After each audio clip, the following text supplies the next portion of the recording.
Hello, I am Dr. Ganesh Bhatt, Professor at the head of the Department of Gastroenterology at the Kasturba Hospital, Manipal. Today, I will be discussing about a condition called inflammatory bowel disease. To brief about the inflammatory bowel disease, it's a condition of chronic inflammation, usually affect the large bowel or in some cases small bowel. There are two spectrum of inflammatory disease. One is called Crohn's disease, which can involve the both and small and large bowel, whereas other spectrum is the ulcerative colitis, which usually affects only large intestine.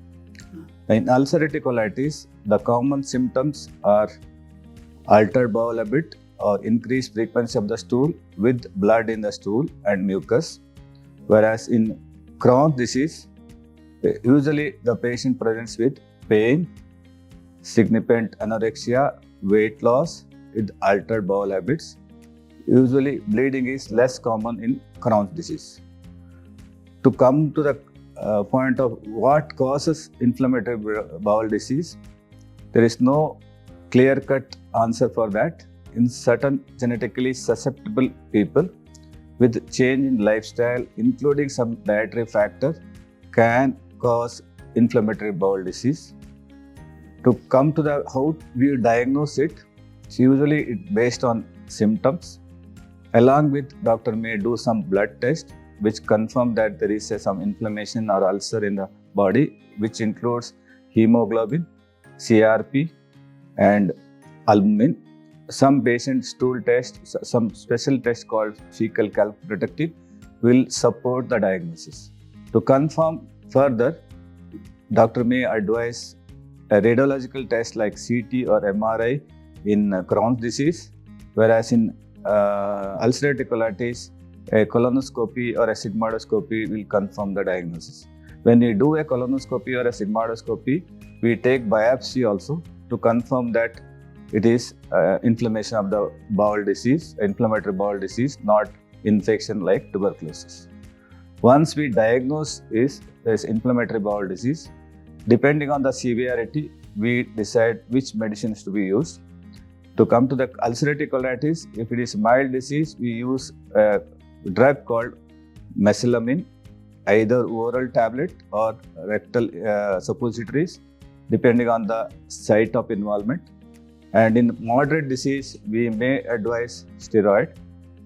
In certain patient who doesn't respond to the steroid or we require steroid frequently, there is other medicine which is stronger like tofacitinib or sometimes injectable like infliximab, other biologicals. Coming to the Crohn's disease, we usually start with the 5-ASA mesalamine or depending on the severity, sometimes steroid, along with the immunomodulator like azathioprine or biological like infliximab, other medications. If you take these medicine regularly, majority of the patients can have a normal lifespan. Some 10 to 15% of the patient may have frequent relapse. That's why compliance with the medicine, sticking to the regular dose of medicine is important. So in spite of regular medicine, a few patients may have a relapse which needs change of medicine or change of, or rarely if they develop a complication, you may need a surgery. Coming to whether it impact any other site other than bowel disease, in rare patient, it may involve liver also. There is a condition called primary sclerosing cholangitis, which needs further tests like MRCP, biopsy, and depending on that, you may add some medicine. So it can also rarely involve the joint. Sometimes people have joint pain, especially lower back pain. Skin, some ulcer like pyoderma gangrenosum can occur in inflammatory bowel disease. Rarely, some people have eye involvement also. Coming to the dietary advice, so as such, there is no dietary restriction. We advise not to take super saturated food or like ultra processed food like chips or beverages. So take normal diet, including dairy product. Unless you have a intestinal block called stricture, we don't restrict fiber also. So certain medicine has to be avoided to prevent the frequent relapses. Especially a painkiller like non-steroid anti-inflammatory like brufen, diclofenac can worsen your symptoms.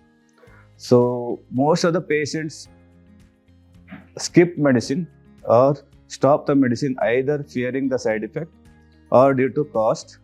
We can, if you stick to the medicine, if you are compliant with the medicine, long-term complication can be avoided.